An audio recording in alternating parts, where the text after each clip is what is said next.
Baik, perkenalkan nama saya Elizabeth Barakopong dengan NIM 2022-10271.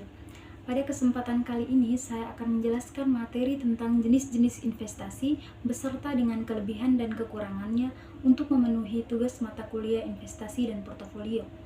Langsung saja, jenis investasi yang pertama adalah tabungan. Tabungan di sini yaitu menyimpan sejumlah uang di bank yang dapat diambil dan dapat dipergunakan di kemudian hari jika pemilik tabungan tersebut memerlukannya. Keuntungan daripada tabungan yaitu yang pertama dapat diambil kapan saja dan tidak memiliki resiko. Yang kedua, transaksinya itu mudah. Dan yang berikut ada kerugian tabungan, yaitu yang pertama itu uang dapat dengan mudah berkurang karena dapat diambil kapan saja dengan mudah. Kerugian yang kedua yaitu bunga tabungannya yang sangat kecil. Yang kedua ada deposito. Deposito yaitu yang menyimpan uang untuk periode tertentu bila belum jatuh tempo uang tidak dapat diambil atau akan mendapat penalti atau denda bila diambil sebelum waktunya. Dendanya itu disesuaikan dengan kesepakatan yang telah diperjanjikan. Keuntungan daripada deposito ini yaitu yang pertama adalah risikonya sangat rendah, dan yang kedua, bunga yang dapat diterima lebih besar dibandingkan tabungan biasa. Kerugian daripada deposito ini adalah yang pertama yaitu keuntungan atau bunga yang diterima lebih sedikit bila dibandingkan dengan jenis investasi lain yang berhadapan langsung dengan risiko pasar. Yang ketiga ada reksadana. Reksadana yaitu merupakan tempat penghimpun dana secara kolektif. Dana yang terkumpul akan dikelola oleh manajer investasi yang akan diinvestasikan pada jenis investasi lainnya. Keuntungan daripada reksadana ini yaitu tidak perlu memiliki banyak pengetahuan karena dikelola oleh manajer investasi.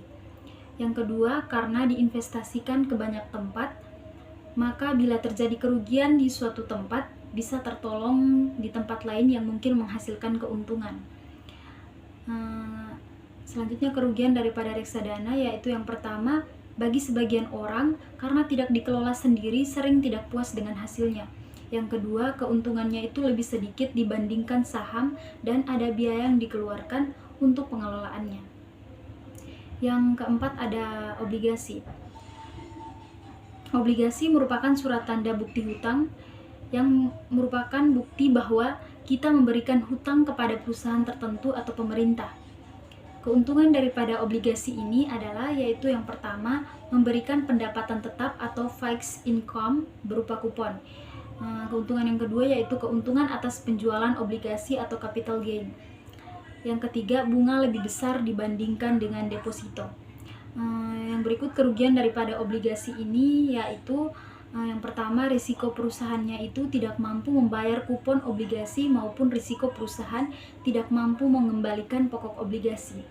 Yang kedua, risiko tingkat suku bunga atau interest rate risk. Yang berikutnya adalah saham. Saham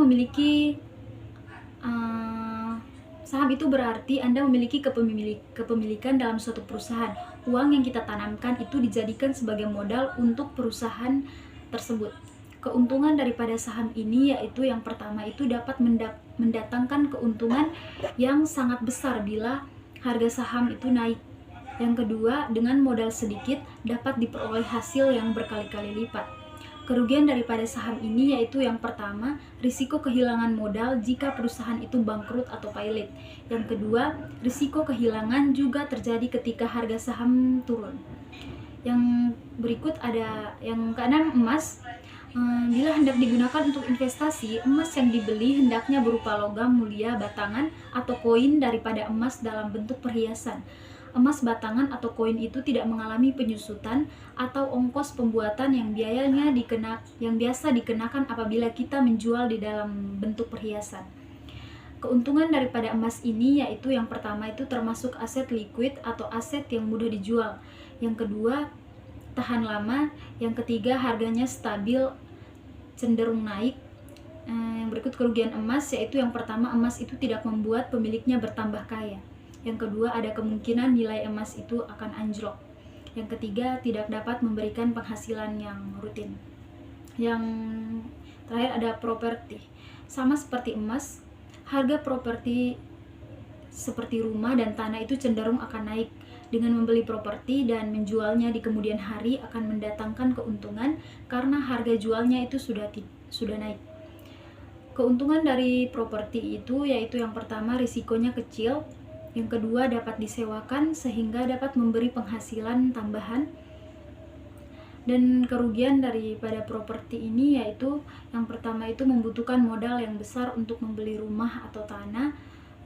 Yang kedua, properti itu bukan aset yang liquid karena tidak mudah untuk menjualnya bila suatu saat membutuhkan uang. Nah, itulah beberapa jenis investasi beserta keuntungan dan kerugiannya. Tinggal Anda yang menentukan hendak berinvestasi di jenis yang mana. Masing-masing itu akan memberikan keuntungan, hanya saja Anda harus jeli untuk memilih. Tidak ada salahnya jika Anda memilih investasi yang kecil terlebih dahulu untuk mengetahui lebih lanjut perkembangan investasi Anda. Selamat mencoba.